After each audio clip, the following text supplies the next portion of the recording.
Class last time हम लोगों ने कंसंट्रेशन ऑफ सॉल्यूशंस किन मेथड द्वारा फाइंड किया जाता है, तो फिजिकल और केमिकल मेथड थे, उस पर कुछ फार्मूले थे जो हमने आपको बताए थे। उसी के आगे देख लीजिए कुछ और भी बेनिफिशियल इम्पोर्टेंट हैं फार्मूले और जो कि आपस में कोरिलेट है। Like relation between normality and mass percentage, यानी W/W। तो उसमें क्या होगा, नॉर्मेलिटी को n से रिप्रेजेंट करते हैं, मास परसेंटेज को W/W into D into 10 by EM का मतलब होता है इक्विवेलेंट मास। तो अभी हम आपको कुछ इसके बाद ही इक्विवेलेंट मास फाइंड करने के तरीके बताऊंगा। दूसरा है नॉर्मेलिटी एंड मोलरिटी में क्या रिलेशन है। तो normality by molarity equal to small n। अब यहाँ पे small n number of moles नहीं है, ठीक है ना, where n is a basicity of acid और एसिडिटी ऑफ बेस। अगर कोई एसिड है तो उसकी बेसिसिटी होगी और अगर बेस है तो उसकी एसिडिटी होगी। दूसरा है नॉर्मेलिटी एंड स्ट्रेंथ में क्या रिलेशन होगा, S equal to N into E। इससे प्रीवियस वीडियो में अगर आप देखोगे तो इसमें हमने ये रिलेशन बता रखा है। नॉर्मेलिटी इक्वेशंस, तो normality equations N1V1 equal to N2V2, या इसको हम बोल सकते हैं डाइल्यूशन इक्वेशंस। दूसरा है मोलरिटी एंड मास में क्या रिलेशन है, M equal to mass percentage into D into 10/m। m यहाँ पे मोलर मास ऑफ सोल्यूट है या मॉलिकुलर मास ऑफ सोल्यूट रहेगा। मोलरिटी एंड स्ट्रेंथ में ये भी लास्ट टाइम मैंने बताया था, S equal to M into M। M जो है मॉलिकुलर मास है। मोलरिटी और डाइल्यूशन इक्वेशन, इस पे लास्ट टाइम आकाश ने हमसे क्वेश्चन पूछा था जिसको हमने डिस्कस भी किया था। M1V1 equal to M2V2। Aditya ने हमसे क्वेश्चन पूछा था जिस पर हमने क्वेश्चन आपको लास्ट टाइम पीरियड के ओवर होने के बाद ही बताया था, ठीक है। तो M1V1 equal to M2V2। Molarity and molality में क्या रिलेशन है, M यहाँ पे मोलैलिटी है, molality equal to 1000 into M upon 1000 into D minus M into M dash. M dash यहाँ पे मॉलिकुलर मास ऑफ सोल्यूट है। ध्यान दीजिएगा ये बहुत ही इम्पोर्टेंट है। ये सारे फार्मूले जिसमें आप डायरेक्ट निकाल सकते हो, इन फार्मूलों का प्रूवेशन कभी भी पूछा नहीं जाता। प्रूवेशन का मतलब प्रूफ, ठीक है। तो इस बात को दिमाग में रखिएगा कि ये फार्मूले आपसे कभी भी पूछे जाने नहीं है, राइट। अब हम आपको बता रहे हैं कैसे फाइंड करेंगे इक्विवेलेंट मासेस। तो इक्विवेलेंट मास फाइंड करने का तरीका बहुत ही है। किस तरीके से इक्विवेलेंट मास फाइंड किए जाएंगे उसे आप देखो।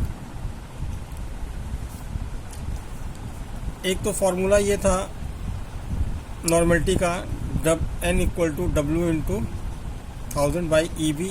V यहाँ पे ml में रहेगा, तब ये लीटर में कन्वर्ट हो जाएगा जब 1000 से ऊपर मल्टीप्लाई किया जाएगा। तो इक्विवेलेंट मास कैसे डिटरमाइन होंगे आप उस पर ध्यान दो। इक्विवेलेंट मास को EM और ओनली E से डिनोट किया था, जिसका फॉर्मूला होता है molecular mass by N factor. N various चीज़ है, जहाँ पे आप देखोगे अभी आगे चल के। अब कंपाउंड में वो एसिड भी हो सकता है, बेस भी हो सकता है और सॉल्ट भी हो सकती है। तो एसिड मान लिया हमने यहाँ पे बहुत सारे एसिड ले रखे बेटा, ठीक है। तो जिसमें एक HCl है, H2SO4 है, HNO3, बहुत सारे हैं। और ये H2SO4.2H2 ये पूरा एक एसिड है जिसको हम बोल सकते हैं ऑक्जेलिक एसिड। ऑक्जेलिक एसिड, तो इसका फॉर्मूला होगा E इक्वल टू m/NB, ठीक है। NB क्या है? Number of basicity of acid, यानी नंबर ऑफ बेसिसिटी क्या होगी? Number of replaceable hydrogen ions from N acid. तो यहाँ पे HNO3 लिया, तो HNO3 में हमें इसके मॉलिक्यूलर मास की नीड होगी, राइट। तो जो मॉलिक्यूलर मास की नीड होगी तो इसका मॉलिक्यूलर मास निकालेंगे, हम लोग निकाल लेते हैं 63। और यहाँ का जब इसको वाटर में डिसोसिएट कराएंगे अकॉर्डिंग टू आर्हेनियस, तो यहाँ पे एक हाइड्रोजन रिप्लेस होगा, यानी number of replaceable hydrogen ion कितने हैं? 1 है। दैट्स वाई इसकी बेसिसिटी कितनी हो जाएगी? 1। तो इक्विवेलेंट मास हो जाएगा 63। क्लियर। बाकी ये एसिड्स हैं, इनकी आप अभी के अभी रफ पर प्रैक्टिस करो और हमें दिखाओ, कहीं कोई दिक्कत हो तो पूछो। बेसिस NaOH COH का होल ट्वाइस ऑलमोस्ट सभी दे रखा हूँ। इसका फार्मूला होगा E equal to m/Na। Na क्या है? Number of acidity of base equal to number of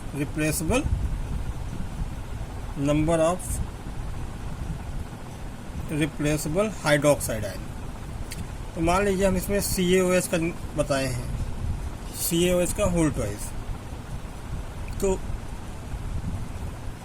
calcium hydroxide का डिसोसिएट किया तो Ca plus 2 charge plus 2H, तो इसकी बेसिस एसिडिटी कितनी हो जाएगी? बेस की 2 हो जाएगी। और इसका मॉलिक्यूलर मास निकालेंगे CaOH का होल ट्वाइस तो 74, इसलिए आंसर क्या हो जाएगा? 37, राइट।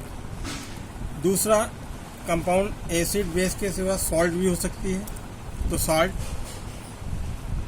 की डेफिनेशन तो आपको पता ही है, when equimolar amount of acid react with the equimolar amount of the base give a compound, neutral compound is known as salt. Equal to m/Nc। m है मॉलिक्यूलर मास, Nc का मतलब होगा नंबर ऑफ कैटायंस कंसीडर होंगे इसमें। तो इसमें हमने जैसे Na2CO3 निकाला है, बहुत सारे दे रखा हूँ, आप सबका निकालिए। Na2CO3 दे रखा हूँ, इसमें सोडियम कार्बोनेट, तो Nc का मतलब वो नंबर ऑफ कैटायंस। तो यहाँ पे Na2CO3 का डिसोसिएशन करेंगे और 2Na प्लस CO3, तो यहाँ पे कैटायंस कितनी हैं? 2 हैं। तो मॉलिक्यूलर मास इसका 106 हो जाता है, और चूँकि नंबर ऑफ कैटायन कितने हैं? 2, दैट्स वाई इसका जो इक्विवेलेंट मास आएगा वो कितना आ जाएगा? 53 आ जाएगा, ठीक है। एक और लास्ट रास्ता है आपका, ध्यान दीजिए।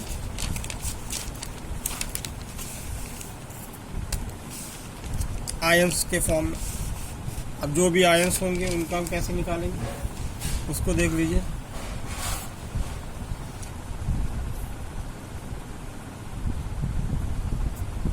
आयंस यानी SO4-2 चार्ज बहुत सारी ले रखा है, यहाँ पे हमने C2O4-2 चार्ज का बताया है। इसको ऑक्सिलेट आयन बोलते हैं। तो E equal to m/Ni, Ni का मतलब नंबर ऑफ आयंस है। तो इसका हम मॉलिक्यूलर मास निकालेंगे, मॉलिक्यूलर मास कितना हो जाएगा? 90। नंबर ऑफ आयंस इस पर कितने प्रेजेंट है? 2, दैट्स वाई 2, यानी इसका जो हो जाएगा कितना हो जाएगा? 45। तो बेटा ये बताया, इसमें अगर कहीं कोई दिक्कत आ रही तो पूछो।